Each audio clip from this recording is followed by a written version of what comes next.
Hello दोस्तों, welcome back. तो आज हम अपनी न्यू सीरीज अपनी गुल्लक का the most awaited video how to calculate retirement corpus in just 5 minute. सही सुना आपने। अभी आप घर बैठे बिना किसी फाइनेंशियल एडवाइजर के हेल्प के आपको रिटायरमेंट के टाइम कितना पैसा चाहिए आप 5 मिनट के अंदर कैलकुलेट कर सकते हैं। तो इस वीडियो को एंड तक देखिए और अगर अभी तक आपने मेरा चैनल सब्सक्राइब नहीं किया है तो सब्सक्राइब कर दीजिए और बेल आइकन को भी हिट करिए। हम में से हर कोई अपनी रिटायरमेंट के बाद अपने चिल्ड्रन और ग्रैंड चिल्ड्रन के साथ फिजिकली और इमोशनली तो कनेक्ट रहना चाहेगा, बट हम में से कोई भी अपने बच्चों पे फाइनेंशियल डिपेंडेंट नहीं रहना चाहेगा। क्यों? आप क्या सोचते हैं? प्लीज़ कमेंट करके हमें बताइए।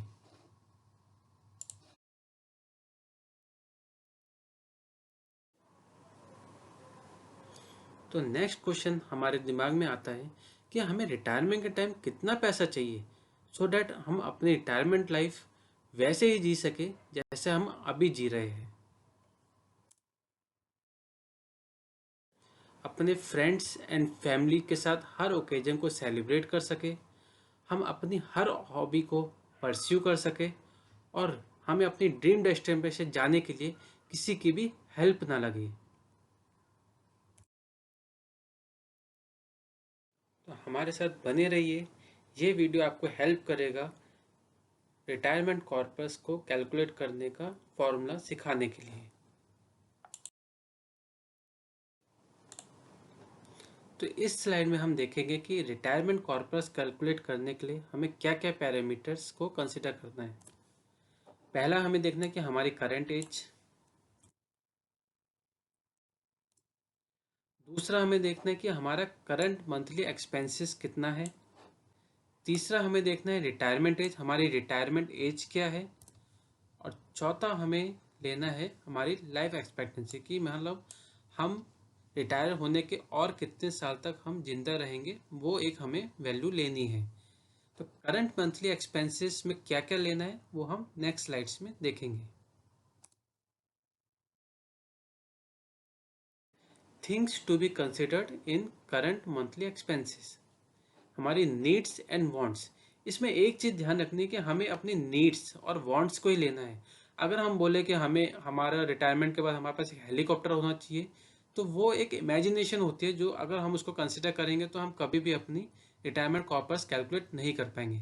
तो जो रियलिस्टिक चीज़ें हैं हमें वही चीज़ें कंसिडर करनी है।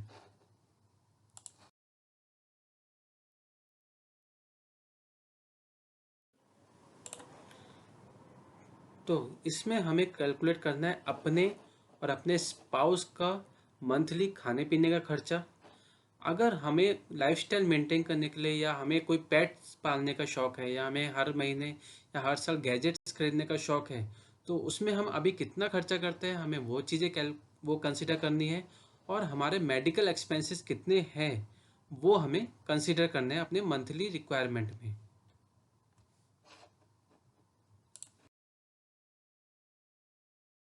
और क्या चीज़ें हमें कंसिडर नहीं करनी है वो देख लेते हैं। अपने बच्चों की एजुकेशन, जो अभी हम खर्चा कर रहे होंगे लेकिन जब हम रिटायर हो जाएंगे तो हमारे बच्चों के क्या एजुकेशन एक्सपेंसेस है वो हमारे उसमें नहीं कंसिडर करने हैं। और लोन्स, अभी हो सकता है हम होम लोन दे रहे हो, पर्सनल लोन दे रहे हो और भी कुछ लोन हो रहे हो, लेकिन बैंक में हमें उसी ड्यूरेशन तक लोन देता है जब तक हम जॉब कर रहे होते हैं। तो जब हम रिटायर होते हैं तो हमारे ऊपर कोई भी लोन लाइबिलिटी नहीं होती है।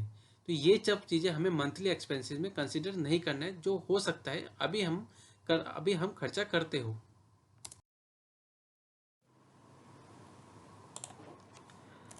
तो चलिए अब हम एक एग्जांपल देख लेते हैं। मानते हैं कि हमारी करंट एज है 30 साल। हमारी करंट मंथली एक्सपेंसेस जो भी हमने देखा कि हम क्या क्या हम कंसिडर करना है और क्या क्या नहीं करना है, उसका मानते हैं हमारा अभी का खर्चा जो आ रहा है वो 30,000 रुपये है। हमारी रिटायरमेंट की जो एज है वो है 60 साल। और हमारी लाइफ एक्सपेक्टेंसी 80 साल, बिकॉज अभी मेडिकल की फैसिलिटी इतनी बढ़ती जा रही है तो हमें 80 साल हम जिएंगे ऐसा हम मानते हैं। और इन्फ्लेशन जो कि है 8% हमें कंसिडर करना है। अभी आप बोलेंगे कि गवर्नमेंट तो जो एवरी ईयर डेटा पब्लिश करती है वो तो 5% करती है, तो हम 8% क्यों ले? जो गवर्नमेंट डेटा पब्लिश करती है वो बेसिक नीड्स का डेटा करते हैं, जैसे रोटी, कपड़ा और मकान। लेकिन जो लाइफस्टाइल अभी हम मेंटेन करते हैं, वो लाइफस्टाइल मेंटेन करने के लिए हमें थोड़ा एक्स्ट्रा कंसिडर करना है, बिकॉज वो चीज़ें गवर्नमेंट कंसिडर नहीं करती है। और अभी जो हमें कुछ ऐसा हो सकता है कि 30 साल में हमें कोई डिसीज़ ना हो, कोई हमें बीमारी ना हो, लेकिन जैसे जैसे हम बूढ़े होंगे, हम एज के पास पहुंचेंगे, हमें बहुत सारे लाइफस्टाइल डिसीजेज भी हो सकती है, लेकिन शुगर, लाइक बीपी। तो वो सब चीज़ें भी हमें कंसिडर करनी है, जो अभी इस टाइम हम नहीं करते।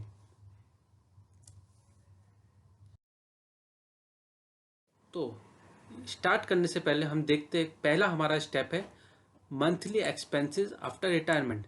मतलब अभी मान लीजिए हम 30 साल के हैं और हमारी रिटायरमेंट 60 साल में होने वाली है, तो 30 साल बाद हमारा मंथली एक्सपेंसेस जो अभी 30,000 रुपये है, वो 30 साल बाद कितना हो जाएगा, तो वो पहले हमें कैलकुलेट करना पड़ेगा। तो उसका जो फॉर्मूला है, मंथली रिक्वायरमेंट हमारे 30 साल बाद क्या होगी, present monthly expenses plus into 1 plus inflation percentage की पावर रिटायरमेंट लाइफ। आपको ये देखने में थोड़ा डिफिकल्ट लग रहा होगा, लेकिन जब हम इसको एग्जाम्पल से समझेंगे तो ये बहुत ही आसान है। तो देखिए, मंथली रिक्वायरमेंट हमारी क्या है, जैसे अभी हमने निकाला था कि एग्जाम्पल में कि हमारी प्रेजेंट मंथली रिक्वायरमेंट है 30,000 रुपये। हमने इन्फ्लेशन पकड़ा था 8%। जब आप 8% परसेंट को जब हम वैल्यू में कैलकुलेट करेंगे, तो हम उसको 0.08 कंसिडर करेंगे। तो 30,000 मल्टीप्लाई बाय 1 प्लस 0.08 की पावर 30 साल। जब आप इसको कैलकुलेट करेंगे, 30 साल क्या है कि हम 30 साल बाद रिटायरमेंट होने वाले हैं, तो हम जब रिटायर होंगे तो उस टाइम हमारा 30 साल बाद हमारी मंथली रिक्वायरमेंट कितनी होगी। तो जब आप इसको कैलकुलेट करेंगे तो ये आएगा 3.01 लैक्स। जो आज हम 30,000 रुपये खर्च करते हैं, 30 साल बाद हमारी मंथली हमारा जो एक्सपेंस होगा वो अराउंड 3 लाख रुपये होगा। तो उसके बाद हमें क्या कैलकुलेट करना है, 30 साल बाद देखिए, 30 साल बाद हमारा मंथली एक्सपेंस आ गया। अभी ईयरली हमारा एक्सपेंस कैलकुलेट करने के लिए हमें उसको मल्टीप्लाई बाय 12 मंथ्स करना पड़ेगा, बिकॉज साल में 12 महीने होते हैं। तो देखिए, अभी हमारा हमने मंथली एक्सपेंस को 12 से मल्टीप्लाई किया तो हमारा आ गया 36.20 लैक्स। तो 36 अराउंड 36 लाख रुपए हमें ईयरली हमारा एक्सपेंस होगा 30 साल बाद। और अभी हमने देखा था, अभी हमने एग्जांपल लिया था कि हम 20 साल जिंदा रहेंगे, तो हमें हर साल अगर हम 36 लाख रुपए खर्च करें तो हमें 20 साल के लिए हमें कितना पैसा चाहिए, तो ये आ गया हमारा 7.25 करोड़ हमें चाहिए रिटायरमेंट कॉर्पस। तो देखिए कितने आराम से हमने कैलकुलेट कर दिया बिना किसी हेल्प और एडवाइजर के। तो अभी हमें पता चल गया कि 7.25 करोड़ हमें चाहिए रिटायरमेंट के टाइम पे, सो डैट हम अपनी लाइफस्टाइल को मेंटेन कर सके और अपनी रिटायरमेंट लाइफ को अच्छे से जी सकें। अब हम में से कोई बोलेगा कि भाई हमने तो सिर्फ इन्फ्लेशन 30 साल के लिए कैलकुलेट किया, ये 20 साल में भी तो कैलकुलेट हमें करना पड़ेगा इन्फ्लेशन, बिकॉज तब भी तो महंगाई बढ़ेगी। यस, ये अब क्वेश्चन एकदम सही है, लेकिन जो 7.25 करोड़ आप कैलकुलेट कर रहे हैं, ये पूरा आप एक साथ नहीं निकालेंगे।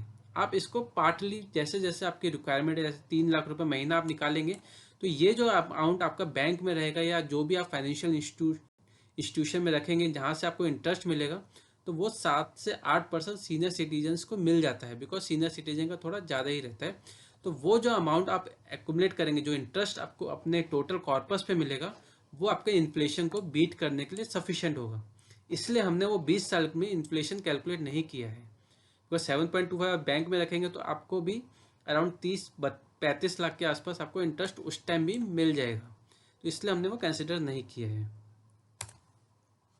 ये हो गया हमारा रिटायरमेंट कॉर्पस 7.25 करोड़।